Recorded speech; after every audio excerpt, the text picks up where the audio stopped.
to movie 더치!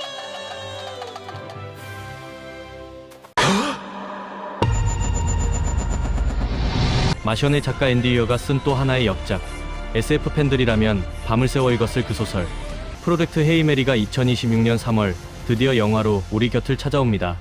오늘은 개봉을 앞두고 원작 소설의 방대한 스토리를 완벽하게 정리해보고 공개된 예고편을 낱낱이 뜯어보겠습니다. 준비되셨나요? 우주로 떠날 시간입니다. Now or never.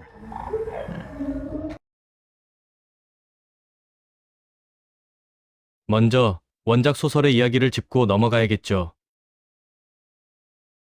주인공은 하얀 방에서 깨어납니다. 온몸엔 튜브가 꽂혀 있고 옆에는 동료로 추정되는 두구의 시체가 있죠. 더 황당한 건 자기가 누군지 여기가 어딘지조차 모른다는 겁니다. 그는 과학적 지식을 총동원해 실험을 시작합니다. 물체를 떨어뜨려 중력을 계산하고 자신이 지구에 있지 않다는 걸 깨닫죠. 서서히 돌아오는 기억들. 그의 이름은 라일랜드 그레이스. 한때는 잘나가는 분자생물학자였지만 학계에서 퇴출당해 중학교 과학 선생님으로 살던 남자였습니다. 그렇다면 왜 과학 선생님이 우주 한복판에 있는 걸까요? 기억을 더듬어 보니 지구는 멸망 위기였습니다. 태양의 출력이 급격히 떨어지고 있었죠. 원인은 아스트로파지라는 미세 생명체. 이 녀석들은 태양의 에너지를 먹고 번식하며 금성까지 이어지는 거대한 띠, 페트로바 선을 만들고 있었습니다.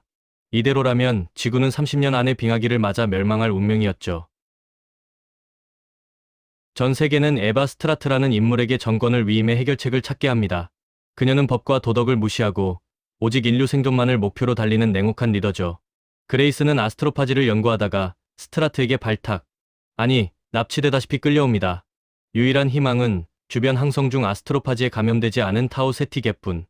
인류는 아스트로파지를 역으로 연료로 사용하여 빛의 속도에 가깝게 날아가는 우주선 헤이 메리 호를 건조합니다. 헤이 메리는 미식축구에서 경기 종료 직전 역전을 노리고 시도하는 도박성 작전을 의미하는데요. 그 이름에 걸맞는 인류의 마지막 승부수인 것입니다.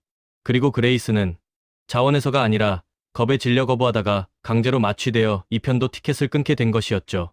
이 사실은 소설 후반부에 밝혀지는 충격적인 반전이자 그레이스의 콤플렉스입니다. 타오세티에 도착한 그레이스는 충격적인 광경을 목격합니다. 자신 말고 또 다른 우주선이 와 있는 거죠.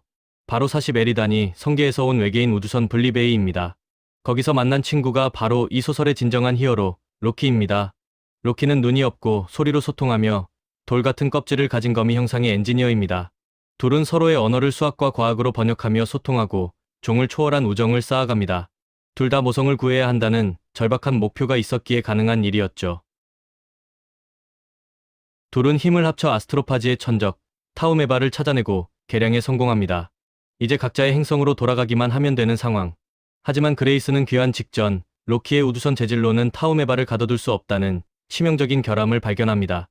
로키가 돌아가다가 연료를 다 잃고 우주 미아가 될 위기였죠. 여기서 그레이스는 선택합니다.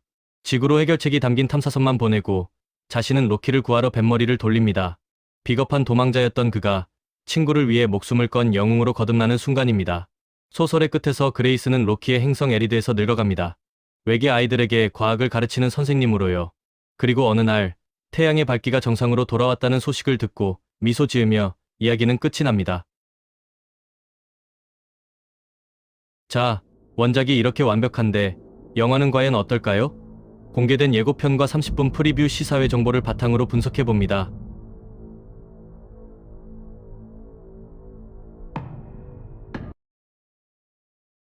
예고편을 찬찬히 뜯어보면 드는 생각이 있습니다. 바로 소설의 장면들이 하나둘 떠오른다는 것입니다. 우주선에서 깨어나고 당황하며 여러가지 실험을 하고 지구에서의 기억, 에바 스트라트와의 기억, 로키와의 만남, 우정, 그리고 발견, 친구를 위한 희생. 예고편의 모든 내용이 다 보입니다. 왜 그럴까요?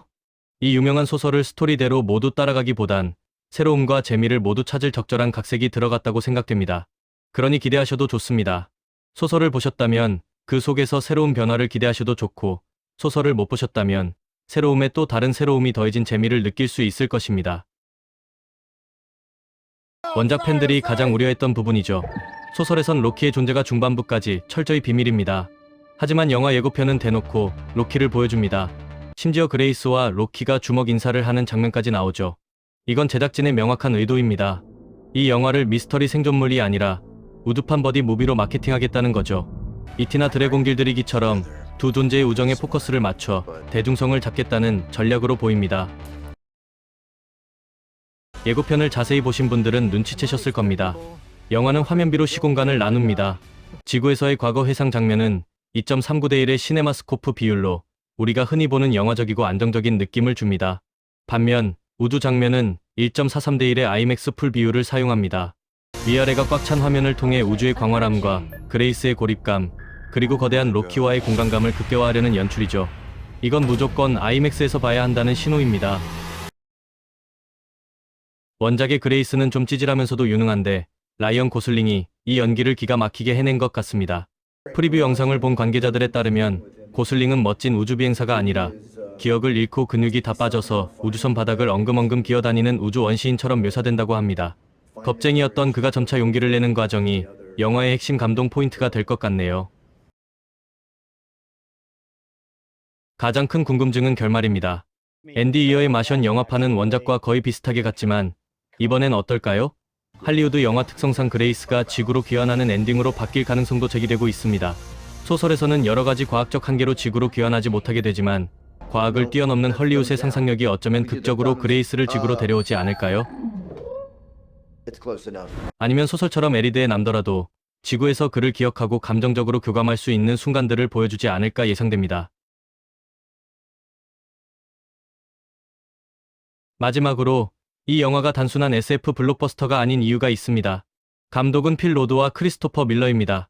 스파이더맨 뉴 유니버스, 레고 무비를 만든 이 듀오는 유머와 따뜻함을 다루는데 천재적이죠.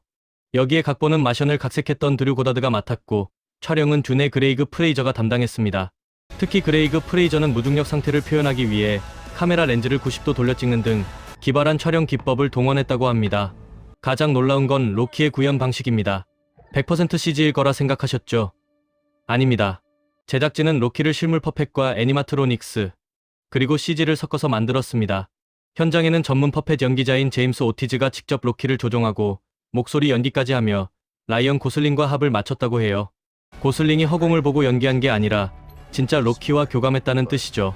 이 아날로그적인 질감이 영화에 엄청난 생동감을 불어넣을 겁니다. 그리고 원작자 앤디 이어가 누굽니까? 이과 감성 끝판왕이죠.